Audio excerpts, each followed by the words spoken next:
लो जी same ਉਹੀ ਤਰੀਕਾ ਜਿਸ ਤਰੀਕੇ ਦੇ ਨਾਲ ਇੱਥੇ ਗੰਦਮ ਦੀ ਕਟਾਈ ਹੋ ਰਹੀ ਸੀ ਉਸੇ ਤਰ੍ਹਾਂ ਹੁਣ ਇੱਥੇ ਚਾਵਲਾਂ ਦੀ ਕਟਾਈ ਵੀ ਹੋ ਰਹੀ ਹੈ ਜਾਪਾਨ ਦੇ ਵਿੱਚ।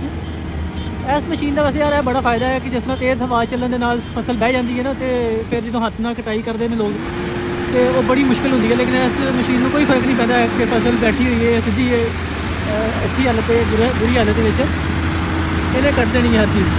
ਇਹ ਦੇਖੋ ਨਾ ਇਹ ਮਸ਼ੀਨ ਹੈ ਤੇ ਇਹ ਚਾਵਲਾਂ ਦੀ ਫਸਲ ਦੀ ਕਟਾਈ ਹੋ ਰਹੀ ਹੈ। ਇਹ ਮਸ਼ੀਨ ਭਰ ਜਾਂਦੀ ਹੈ ਨਾ, ਫਿਰ ਇਹ ਦੇਖੋ ਨਾ ਇਸ ਤਰ੍ਹਾਂ ਦੇ ਨੇ ਦੋ ਵਿੱਚ ਟੀਨ ਜਿਹੇ ਰੱਖੇ ਹੋਏ ਨੇ ਡਾਲੇ ਵਿੱਚ, ਇਹਨੂੰ ਫਿਰ ਫਿਲ ਕਰਦੇ ਨੇ।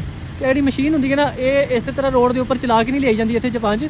ਆਹ ਤੁਸੀਂ ਦੂਰ ਦੇਖ ਰਹੇ ਹੈਗੇ ਹੋ ਕਿ ਇਹ ਜਿਹੜਾ ਡਾਲਾ ਜਿਹਾ ਖੜਾ ਹੈ ਨਾ, ਇਹਦੇ ਉੱਪਰ ਉਹ ਲੋਡ ਕਰਕੇ ਲਿਆਇਆ ਤੇ ਫਿਰ ਉਹਨੇ ਆਪਣੀ ਫਸਲ ਦੇ ਕੋਲ ਆ ਕੇ ਇਹਨੂੰ ਲਾਇਆ ਫਸਲ ਦੇ ਵਿੱਚ, ਤੇ ਫਸਲ ਦੇ ਵਿੱਚ ਫਿਰ ਇਹਨੂੰ ਚਲਾ ਕੇ ਤੇ ਇਸ ਤਰ੍ਹਾਂ ਉਹਦਾ ਇਸਤੇਮਾਲ ਕਰ ਰਿਹਾ ਤਾਂ ਕਿ ਇਹਦੇ ਨਾਲ ਰੋਡ ਗੰਦਾ ਨਾ ਹੋਵੇ।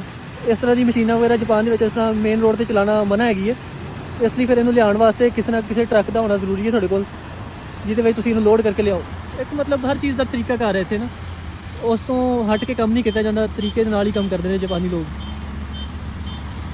ਇਹ ਦੇਖੋ ਹੁਣ ਉਹਦੀ ਮਸ਼ੀਨ ਭਰ ਗਈ ਸੀ ਤੇ ਹੁਣ ਉਹਨੇ ਇਹਦੇ ਵਿੱਚ ਜਿੰਨੇ ਵੀ ਚਾਵਲ ਕੱਟੇ ਨੇ ਇਹਦੇ ਵਿੱਚ ਇਸ ਤਰ੍ਹਾਂ ਪਾ ਦੇਣੇ ਨੇ। ਇਹ ਨਾਲ ਇੱਕ ਬੰਦਾ ਖੜਾ ਹੈ। ਇਹ ਦੇਖੋ ਇੱਥੇ ਜਦੋਂ ਵੀ ਕੋਈ ਵਰਕਰ ਧੁੱਪ 'ਚ ਕੰਮ ਕਰਦਾ ਨੇ ਗਰਮੀ ਦੇ ਵਿੱਚ, ਫਿਰ ਉਹਨੇ ਨਾਲ ਇਸ ਤਰ੍ਹਾਂ ਦੀ ਇੱਕ ਜੈਕਟ ਜੀ ਪਾਈ ਹੁੰਦੀ ਹੈ, ਉਹਨੂੰ ਦੋਨਾਂ ਸਾਈਡਾਂ ਤੋਂ ਨਾ ਪੱਖੇ ਲੱਗੇ ਹੁੰਦੇ ਨੇ ਇਹ ਬੈਟਰੀ ਦੇ ਨਾਲ ਚੱਲਦੇ ਨੇ, ਤੇ ਤਾਂ ਕਿ ਉਹਨੂੰ ਜਿਹੜਾ ਪਸੀਨਾ ਵਗੈਰਾ ਆਵੇ ਤੇ ਉਹਨੂੰ ਕੋਈ ਮਸਲਾ ਨਾ ਹੋਵੇ, ਅੰਦਰ ਥੋੜ੍ਹਾ ਜਿਹਾ ਠੰਡਾ ਰਹੇਗਾ ਨਾ ਉਹਦਾ ਜਿਸਮ। ਹਰ ਚੀਜ਼ ਦਾ ਤਰੀਕਾਕਾਰ ਜਿਹੜਾ ਹੈਗਾ ਨਾ ਉਹ ਤਰੀਕੇਕਾਰ ਦੇ ਨਾਲ ਹੀ ਕੰਮ ਕਰਦੇ ਨੇ ਸਭ।